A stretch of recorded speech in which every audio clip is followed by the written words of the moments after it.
ጤና ይስጥልኝ እንደምን ከረማችሁ። ዛሬ በፊታችሁ የቀረብኩት በኢትዮጵያ እየተካሄደ ስላለው ስለ ናሽናል ዲያሎግ አንድ አጠር ያለ መልእክት ይዤ ነው። ለመግቢያ ይሆነን ዘንድ ከመጽሐፈ ኢያሱ ምዕራፍ 1 ከቁጥር 1 እስከ 9 ያለውን እናነባለን።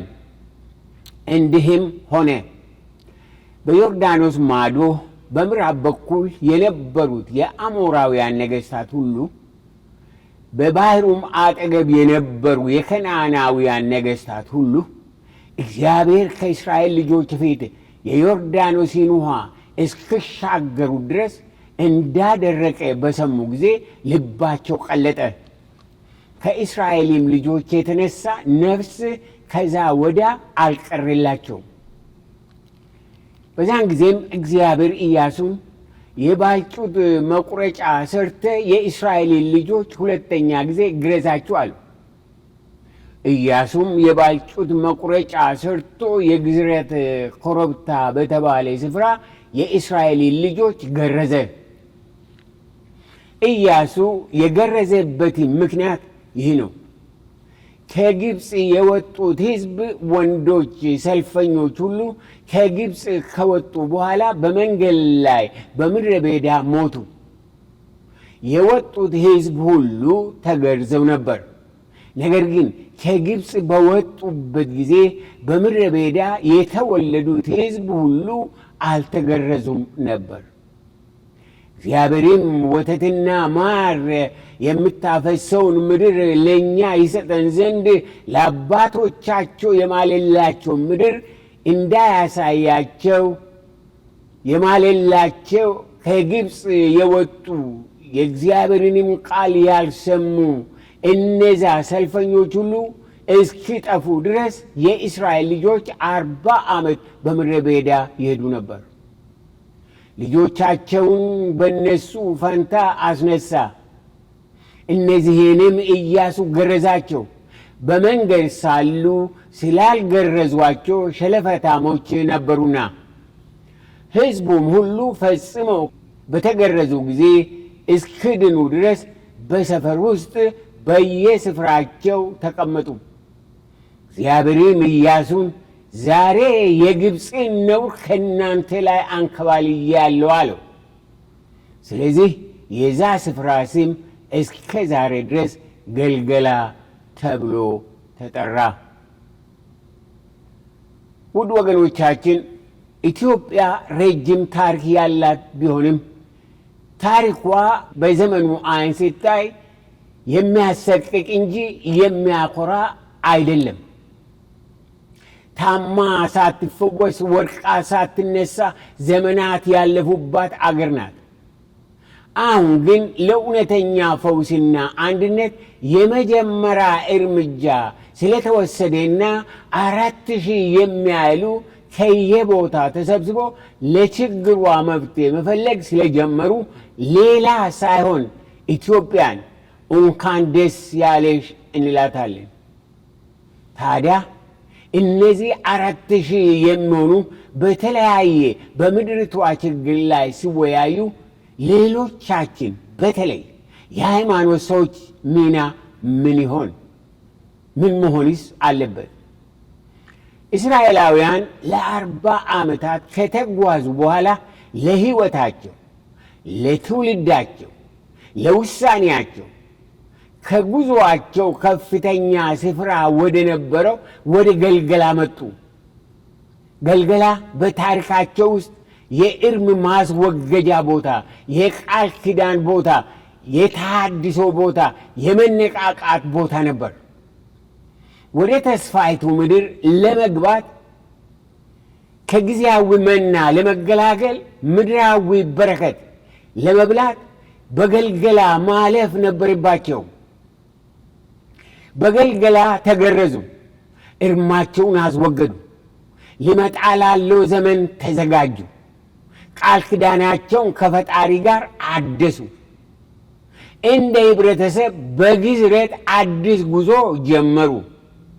ይህ የማይረሳ ታሪክ ነው። ባጭሩ የገልገላ ታሪክ የእስራኤላውያን 40 ዓመታት ጉዞ ከማለቁ በፊት የሆነው ነገር ነው። በእርግጥ ከኛ ህብረተሰብ ታሪክና ጉዞ ጋር በብዙ መልኩ ባይገናኝም በመጠኑም ቢሆን ተመሳሳይነት ስላለው ይህን መመልከት ይጠቅማል። እስራኤላውያን ለ40 ዓመታት የተከተላቸውን እርም ለማስወገድ ያረፉበት ገልገላ፣ የደረሱበት ውሳኔ፣ የወሰዱት እርምጃ በታሪካቸው አዲስ ምዕራፍ አስጀመራቸው። እኛም ወደ ኋላ መለስ ብለን ለብዙ ዘመናት የተሸከምነውን እርም ለማስወገድና እንደ አንድ ህዝብ ለራሳችንና ለሚመጣው ትውልድ ራዕይን ወደምናይበት፣ መንገድን ወደምናዘጋጅበት፣ ትውልዱን ወደምንገርዝበት፣ መናን ወደምናስቀርበት ለመድረስ አሃዱ ብለን ጉዞ ጀምረናል። ኢትዮጵያ የ3000 ዓመታት ነፃነት፣ ሃይማኖት፣ ባህል፣ ታሪክ እንዳላት ይነገራል። 3000 ዓመታት ረጅም ዘመን ነው፣ ረጅምም ጉዞ ነው። ሆኖም ኢትዮጵያ በእነዚህ ዘመናት የተከተላትን እርም ለማስወገድ ቆም ብላ ራሷን፣ ታሪኳን ለመገምገም እንዳሁኑ እድል አላገኘችም። ከእጅ ወደ አፍ ከሆነው ከዕለት መና ሌላ በምድሪቷ ፍሬ አልተባረከችም። ከ3000 ዓመታት ጉዞ አላረፈችም። ከእስራቷ አልተበታችም። ከድንቁርናዋ አልተላቀቀችም። ከስብራቷ አልተጠገነችም። ከእንባዋ አልተጽናናችም። ከጨለማዋ አልወጣችም። አሁንም ብዙ ይቀራታል። ህዝባችን የ21ኛው ክፍለ ዘመን ኢኮኖሚ፣ ፖለቲካ፣ ትምህርት፣ እድገት፣ አመለካከት፣ መቀራረብ እንዲኖረው ጉዞ ጀምሯል። ጉዞ ጀምሯል እንጂ ገና ብዙ ይቀረዋል። ችግራችንን ሰዎች አላወቁልንም፣ እኛም ራሳችን አልነቃንበትም።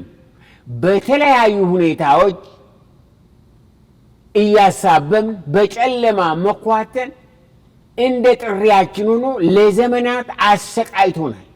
አሁንም ገና ማስተዋልና ሥራ ይፈልጋል። ውድ የኢትዮጵያ ሕዝብ፣ እኛም በእግዚአብሔር የተፈጠርን ሕዝብ ነን። በእርሱ ዘንድ ለችግራችን መፍትሄ አለ። ለበሽታችን ፈውስ አለ። ለጥያቄያችን መልስ አለ። ለድንቁርናችን ዕውቀት አለ። ሆኖም ወደዛ ለመድረስ እንደ አንድ ሕዝብ የራሳችን የሆነ ገልገላ ያስፈልገናል። ያለፈውን እርም የምናንከባልልበት፣ አዲስ ራዕይን የምንቀበልበት፣ ብሔራዊ ፈውስ የምናውጅበት፣ በቃል ኪዳን የምንጣመርበት መድረክ ያስፈልገናል። ከእግዚአብሔር የሆነ የማዳግም ፈውስ የምንቀበልበት መለኮታዊ ማስተዋልና መመሪያ ያስፈልገናል። በኦሪት ዘዳግም ምዕራፍ 30 ቁጥር 19 ላይ በፊታችሁ ሕይወትንና ሞትን፣ በረከትንና መርገምን እንዳስቀመጥኩ እኔ ዛሬ ሰማይንና ምድርን በአንተ ላይ አስመሰክራለሁ። እንግዲህ አንተና ዘሪ በሕይወት ትኖሩ ዘንድ ሕይወትን ምረጥ ይላል የእግዚአብሔር ቃል። በሌላ አነጋገር ሰማያት የሚመሰክሩት፣ ምድርም የምትመሰክረው እግዚአብሔር ከዘላለማዊ ምሕረቱ የተነሳ በፊታችን ያስቀመጠው ሕይወትና ሞት፣ በረከትና መርገም አለ። የሕይወት መንገድ፣ የፈውስ መንገድ በፊታችን አለ። ምርጫው የኛ ነው። ምርጫው የእያንዳንዱ ሰው ነው። ምርጫው የቤተ ክህነት ነው። ምርጫው የቤተ ክርስቲያን ነው። ምርጫው የኢትዮጵያ ሕዝብ ነው። ምርጫው ከልብ የሆነ የግል ንስሐ፣ ከልብ የሆነ ብሔራዊ ንስሐ ነው። ይህም የሚጀምረው ከቤተ ክርስቲያን ውስጠኛ ክፍል ነው። በሌላ አነጋገር ፈውሱ የሚጀምረው ከቤተ ክርስቲያን መሪዎች፣ ከቤተ ክህነት መሪዎች ከመድረክ አገልጋዮች ነው።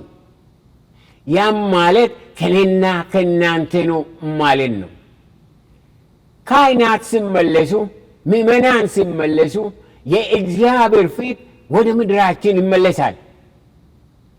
ከሁሉ አስቀድሞ ከቤተ ክህነት ከቤተ ክርስቲያን መሪዎችና አገልጋዮች የተነሳ ተለይቶ የነበረው የአምልኮ መቅረዝ፣ የቅድስና መቅረዝ ወደ እግዚአብሔር ቤት መመለስ ይኖርበታል።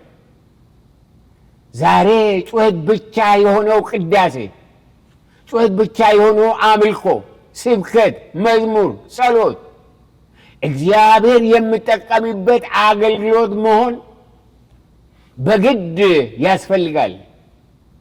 የእግዚአብሔር አገልጋዮች እግዚአብሔርን የሚታዘዙ፣ በደልን የሚጸየፉ፣ ውሸትን የሚያጋልጡ፣ ለድሆች የሚሟግቱ፣ ፍትህን የሚያውጁ መሆን አለባቸው። ከእውነተኛ ንስሐ በኋላ የምናገሩት ቃል የተወደደና የታመነ ይሆናል። እንደ ሐዋርያት ዘመን በአገልግሎታችሁ ታላቅ ጸጋ ይገለጣል። ብዙ ነፍሳት ከሲኦል ቃጠሎ ይድናሉ። ብዙ ፍሬ አገልግሎታቸውን ይከተላል። ታላቅ የእግዚአብሔር ፍርሃት በምድሪቷ ላይ ይሆናልና ሰዎች ለመናዘዝና ለመፈወስ ወደ እግዚአብሔር ቤት ይጎርፋሉ። ታላቅ የንስሐ ጸጋ ከቤተ ክርስቲያን ውጪ ላሉትም ስለሚፈስ ሰዎች በሁሉ ነገር ይወቀሳሉ። ወደ ፈጣሪያቸውም እስኪመለሱ ድረስ እረፍት አይኖራቸውም። እግዚአብሔርን ፍለጋ ይመጣሉ። እግዚአብሔር ያድርግልን። ማንም ንስሐ ግባ ብሎ ሌላውን አይዘልፈውም። አውቀው ንስሐ ይገባሉ። በተለይ የአገልጋዮች ንስሐ እጅግ አስቸጋሪ የሆኑትን ሰዎች ልብ ይነካል። ፌዘኞች ይንበረከካሉ፣ ይለወጣሉ። በመካከላቸውም ታላላቅ አገልጋዮች ይነሳሉ። ወንጀለኛ ዘበኛ ይሆናል። ሌባ ገንዘብ ያዥ ይሆናል። አሳዳጅ አገልጋይ ይሆናል። የእግዚአብሔር ፍርሃት በሰዎች ሁሉ ላይ ይወድቃልና ለውጥ ይሆናል። የእውነተኛ ንስሐ በረከት ተቆጥሮ የማያልቅና የማይረሳ የዘላለም ታሪክ ይሆናል።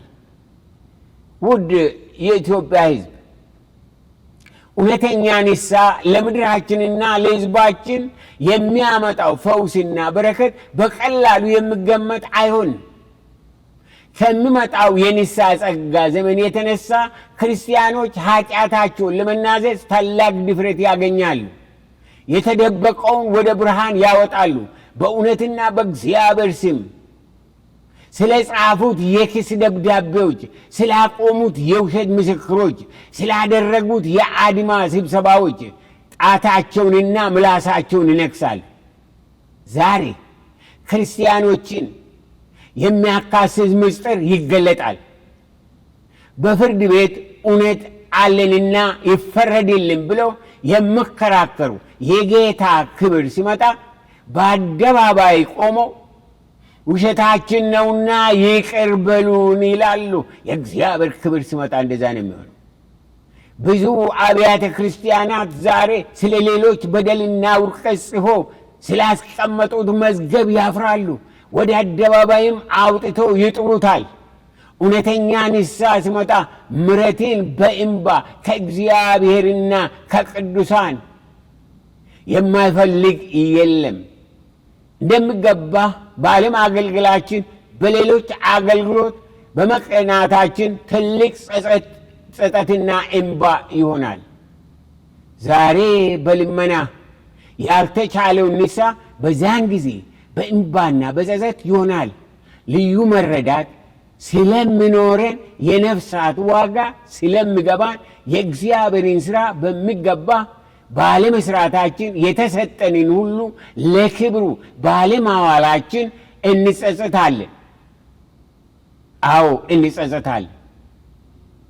እውነተኛ ከእግዚአብሔር የሆነ ንስሐ በምድራችን ሲሆን ባለ ንብረቶች ባከማቹት ሀብት እግዚአብሔርን ባለማገልገላቸው እጅግ ይጸጸታል። እውነተኛ ንስሐ የማመጣው ለውጥ የለም፣ የማይፈታው እንቆቅልሽ የለም። ይህ ደግሞ የሚሆነው በእግዚአብሔር ብቻ ነው። አሁን በምድራችን እየተደረገ ያለው ናሽናል ዲያሎግ እጅግ አስፈላጊ ነው። በሰው ደረጃ ትልቅ ለውጥ ያመጣል ብለን እናስባለን። ነገር ግን በቤተ ክርስቲያን የሚመጣ መልእክት በምድሪቷ ላይ የሚፈሰው የእግዚአብሔር ምሕረት የሚመጣው ለውጥና በረከት በናሽናል ዲያሎግ የሚሆን አይደለም። ያ የሚሆነው እያንዳንዱ ኢትዮጵያዊ፣ እያንዳንዱ ብሔር ፈጣሪውን ፊት ለፊት ተገናኝቶ በውስጡ ያለው የኃጢአትን መርዝ በንስሐ በእግዚአብሔር ፊት አፍስሶ ሰማያዊ የሆነውን ነፃነት ስለማመድ ብቻ ነው። ምድራዊ መግባባትና አንድነት በናሽናል ዲያሎግ ሊመጣ ይችላል። ስለዚህም እግዚአብሔርን እጅግ እናመሰግናለን። ነገር ግን አሁንም ልብ አድርጉ፣ እውነተኛ ሰላምና የውስጥ ፈውስ የህይወት ለውጥ የሚሆነው ከላይ ከእግዚአብሔር በሚመጣ ኃይል ብቻ ነው። ፈውስ፣ እውነተኛ ፈውስ ሰማያዊ ነው። እውነተኛ ፈውስ ከእግዚአብሔር ነው። ከሰው ስብሰባ ከዲያሎግ አይመጣም። ጥሩ ነው ዲያሎግ፣ ነገር ግን እውነተኛ የህይወት ለውጥ የውስጥ ለውጥ የሚሆነው ከእግዚአብሔር ብቻ ነው፣ በእግዚአብሔር ብቻ ነው። ዛሬ እንደ ሰዎች ከየብሔር ብሔረሰቡ ተሰብስበን መወያየታችን ፊት ለፊት ችግራችንን ወደ ብርሃን አውጥተን ይቅርታ የሚያስፈልገውን ይቅር በማለት ካሳ የሚያስፈልገውን በመካስ አንድነት መፍጠር እጅግ አስፈላጊ ነው። መንገዱ ነው፣ ጥሩ ነው። ለዚህም ለመጀመሪያ ጊዜ በምድራችን በባህላችን መካከል እየተደረገ ስላለው ስለ ናሽናል ዲያሎግ እንደገና እግዚአብሔርን እጅግ አድርገን እናመሰግናለን። ያስፈልገናል፣ ናሽናል ዲያሎግ ያስፈልገናል። የተሰበሰበውም ህዝብ ስለሚሰማው ሪፖርት ማስተዋል፣ ትዕግስት፣ ጥበብ እንዲኖረው እግዚአብሔርም አቅም እንዲሰጠው መጸለይ የሁላችን ኃላፊነት ነው። በዛ ቦታ የተሰበሰቡ እነዚህ 4000 ሰዎች በናዝሬቱ በጌታ በኢየሱስ ክርስቶስ ስም በሕይወታቸው ላይ ማስተዋል ይምጣ፣ በሕይወታቸው ላይ ምሕረት ይምጣ፣ በሕይወታቸው ላይ እግዚአብሔርን መፍራት ይምጣ። የይቅርታ መንፈስ ይውደቅባቸው። እዛ ያሉ የተአምራት መንፈስ ይውደቅባቸው።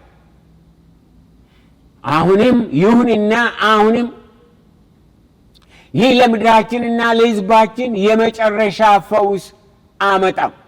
ጤናማ መንገድ ተጀመረ እንጂ ምንም መልካም ቢሆንም የመጨረሻ ግቡ ገና አልታየም። የመጨረሻውን ውጤት ለማየት ጊዜ ይወስዳል። ከሰማይ ከእግዚአብሔር ዘንድ የምንጠብቀው ሕዝባችንን የሚለውጥ በረከትና ፈውስ፣ እርቅና አንድነት ያስፈልገናልና ከራሳችን አልፈን ወደ እግዚአብሔር መመልከት ተገቢ ነው። ከዛ በኋላ ከሁኔታችን የተነሳ ከእግዚአብሔር ዘንድ ያልተፈቀደልን ይፈቀድልናል፣ ያልተለቀቀልን ይለቀቅልናል። የምድርቷ መንፈስ ይቀየራል። ሐዘንተኛው ይደሰታል፣ እስረኛው ይፈታል። የነጻነት መንፈስ ሕዝቡን ይገዛል። በዚህ ቤተ ክርስቲያን በምታደርገው በእውነተኛ ንስሐ ጊዜ የችግር ኃይል፣ የመከራ ኃይል፣ የረሃብ ኃይል ይሰበራል። አጋንንታዊ የሆነው የብሔር ብሔረሰብ ፍጥጫ ይወገዳል። ሰው እየተቸገረ ደስተኛ ይሆናል። መንፈስ የሚያደቅና ጭንቀትን፣ ፍርሃትን የሚለቅ በጌታ ውስጥ ላሉት ሁሉ ስለምወገድ ምድርቷ በደስታ ትሞላለች። ቤተ ክርስቲያን ለአገር መልስ ሆነች የሚባለው ከዛ በኋላ ነው። ምክንያቱም በዛን ጊዜ ዓለማውያን በቅዱሳን ፊት ለፍርድ ይመጣሉ። ትልቅ የፍትህ ዘመን በምድሪቷ ይሆናል። ከታሪካችን ላይ፣ ከፖለቲካችን ላይ፣ ከኢኮኖሚያችን ላይ ግራ የሚያጋባ የድንቁርና መርገም ይገፈፋል። በፖለቲካና በአሰራር በመንግስት ደረጃ አለመግባባት በጌታ በኢየሱስ ክርስቶስ በትዕግስትና በፍቅር መፍትሄ ያገኛል። ከአንዱ መንግስት ወደ ሌላው የሰላም ሽግግር እየሆነ ይቀጥላል። እንዳሁኑ በብሔራዊ ንሳና እርቅ ቀን እያንዳንዱ ብሔር የሚተፋው የጥላቻ የዘመናት የጥላቻ መርዝ አለው። በእያንዳንዱ ብሔር ውስጥ፣ በእያንዳንዱ ዘር ውስጥ፣ በእያንዳንዱ ጎሳ ውስጥ ከሰይጣን የሆነ መጥፎ የሆነ መርዛም የሆነ ችግር አለ። ይሄ የሚተፉት ይሄ የሚተፋው ወገኖቼ በእውነተኛ በብሔራዊ ንሳ ብቻ ነው። በአሽሙር መልክ የኖረ በንቀት ዓይን የተያየ በጥላቻ መንፈስ የተመላለሰ በእግዚአብሔር ምሕረት የተፈወሰ ይሆናል። ስለሆነም በአንድ ላይ መስራት፣ በአንድ ላይ መኖር፣ በአንድ ላይ ማደግ ለደስታ እንጂ ለክፋትና ለጥፋት አይሆንም። በዛን ጊዜ ሰው ለፍትህ እንጂ ለብሔሩ አይቆምም። ትልቅ የአመለካከት ለውጥ ስለሚሆን አንዱ ከሌላ የሚበልጥበት ምክንያት አይታይም። በዚህ ጊዜ የሚበላ እንጀራ የሚጠጣው ውሃ ኃይል ይኖረዋል። የሥራ ሞራል ይከበራል። የምድሪቷ የእርሻ ሰብሎች በውጭ አገር እጅግ ይወደዳሉ። በሚሊዮን የሚቆጠር ሀብት የሚያፈሩና የሚያስተዳድሩ ሴቶችና ወንዶች ልጆች ይነሳሉ። የገቢን ፍሬ ይባረካል። በምድሪቷ ላይ አየር ይቀየራል። የሰላምና የጤና አየር ይሆናል። የሕዝቡም ዕድሜ ይጨምራል። የሐዘንና የዋይታ ድምፅ ይሻራል። የመጽናናትና የበረከት ቋንቋ የተለመደ ይሆናል። መንፈሳዊ ቅኔ ለመንገድ ኃላፊ ሁሉ ይነገራል። ሁሉም የእግዚአብሔር ዘመን፣ የጸጋ ዘመን፣ የክብር ዘመን እንደሆነ ያስተውላል። ትልቅ የአምልኮና የስግደት ሪቫይቫል የተለመደ ይሆናል። ይህ እንግዲህ ከእግዚአብሔር በሚመጣው በእግዚአብሔር በሚሆነው ለውጥ የሚሆን ነው። የእስራኤል አምላክ እግዚአብሔር ሕዝባችንን ይህንን በጀመርነው ጉዞ ነገራችንን በናሽናል ዲያሎግ እንዳይቆም ሰማያዊ ጉብኝት እንዲሆንልን አሁንም በምሕረቱ ጌታ ያስበን። በምድሪቷ የተጀመረው አስደናቂ የለውጥ እንቅስቃሴ በጌታ በኢየሱስ ክርስቶስ ስም ይቀጥል እንላለን። እንግዲህ እናስተውል። በብዙ መልክ ያቀረብናቸው የፈውስ በረከቶች እግዚአብሔር ሲጎበኘን የሚሆኑ ነገሮች ናቸው። እኛም በእውነት እግዚአብሔር የሚቀበለው የልብ አንድነት፣ የመንፈስ አንድነት፣ የውስጥ አንድነት ሲኖረንና ስንለወጥ ነው። የኢትዮጵያ ሕዝብ መለወጥ አለብህ። ሳትለወጥ ለውጥ የለም። ሳትለወጥ ፈውስ የለም። በውስጥ ያጨከውን ያስቀመጥከው ለዘመናት የታሰርክበትን በንስሐ በእግዚአብሔር ፊት ማውጣት አለብህ። ስለሆነም ዛሬ በእግዚአብሔር ስም ማስመሰል፣ ማታለል፣ መሸቃቀጥ የግል አጀንዳ ይብቃ። ቤተ ክህነት ወደ እግዚአብሔር ትመለስ። ቤተ ክርስቲያን ወደ እግዚአብሔር ትመለስ። የመንግሥት አካላት ወደ እግዚአብሔር ይመለሱ። ምድሪቷ በሙላት ወደ እግዚአብሔር ትመለስ። ያም ማለት አኩራፊዎች ይምጡና ይታረቁ፣ አስመሳዮች ይውጡና ይናዘዙ፣ አክራሪዎች ይውጡና ይለወጡ። እግዚአብሔር ሥራውን የሚሠራው ፈውሱን የሚያመጣው ወደው ፈቅደው ራሳቸውን በሚሰጡ ሰዎች ብቻ ነውና ያለፈው በቃ፣ አሁን በቃ። የኢትዮጵያ ሕዝብ ያለፈው በቃ፣ አሁን በቃ፣ አሜን በቃ እንበል። ውድ የኢትዮጵያ ሕዝብ ዓላማችን አንድ ነው። ያም ኢትዮጵያ ንስሐ ገብታ ከእግዚአብሔር ከራሷም ጋር ታርቃ ጤናማ ምድር እንድትሆን ነው። ለዘመናት እውነተኛ ሕክምና ሳይሆን በየጊዜው አዲስ ፋሻ የሚለወጥለት ብሔራዊ ቁስላችን በትክክል መድኃኒት እንዲታከም እርሙና ሸለፈቱ ለዘላለም እንዲወገድ ነው። ኢትዮጵያ ጤናማ ሰዎች እንዲኖሩባት፣ ጤናማ ሥራ እንዲሰራባት፣ ጤናማ ትውልድ የሚነሱባት እንድትሆን እግዚአብሔር ይርዳን። በእውነተኛ ንስሐ እስከ ዛሬ ያልተዘጋው የበደላችን ፋይል ለዘላለም ይዘጋ። አዲስ ዘመን ይመጣል። አዲስ ምዕራፍ ይከፈታል። አዲስ ስም ይኖረናል። እንደ ተጎሳቆል አንቀርም። እንደ ተራምን አንሞትም። ፈውሳችን በደጅ ነው። የእግዚአብሔር ዘመን መጥቶልናልና ተነስተን እንንቀሳቀስ፣ እንስራም። የድህነት የጎሰኝነት ድብርት ከምድርቷ ይገፈፍ። የክልል ወሬ ሁለተኛ በምድርቷ ላይ አይሰማ። ኢትዮጵያን ከክልል ትግልና ውስንነት ነፃ ትውጣ። ይህ አስደናቂ እንቅስቃሴ በእንዴት ይቀጥል እንል ይሆናል። አንደኛ፣ ይህ ናሽናል ዲያሎግ ለመጀመሪያ ጊዜ በምድራችን መሆኑ ፊት ለፊት ቁጭ ብለን ችግራችንን በሰላም መወያየት መቻላችን ራሱ የተአምራት ሁሉ ተአምር ነውና እግዚአብሔርን እናመሰግናለን። ሁለተኛ፣ ይህ ዲያሎግ ችግርን፣ ልዩነትን ሁሉ አልፎ በመስማማትና በመቀባበል ዘላቂና ታሪካዊ ፍጻሜ እንዲኖረው በርትተን እንማልድ። ሶስተኛ፣ ይህ እግዚአብሔር ለፈውሳችን የሰጠ መለኮታዊ ዕድል ነውና እንደ ቀልድ እንዳያልፍ፣ ሳንጠቀምበት እንዳመልጠን ለኢትዮጵያ ሕዝብ ማስተዋል እንጸልይ። አራተኛ፣ የተቃዋሚዎች አፍ እንዲዘጋ፣ የዘረኞች ሴራ እንዲከሽፍ፣ የሽፍቶች ቁጣ እንዲከስም፣ የሚነዳቸውን ክፉ መንፈስ በጌታ በኢየሱስ ክርስቶስ ስም እንሰር። አሁንም ይታሰር። በኢትዮጵያ ላይ የሚሰራ ክፉ መንፈስ በክርስቶስ ኢየሱስ ስም ይታሰር።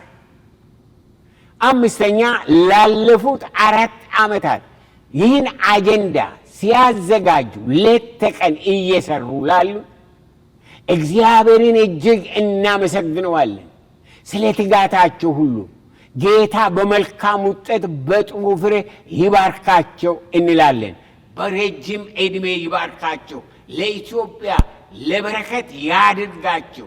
የቀረው ዘመናቸው የበረከት ዘመን ይሁንላቸው እንላለን።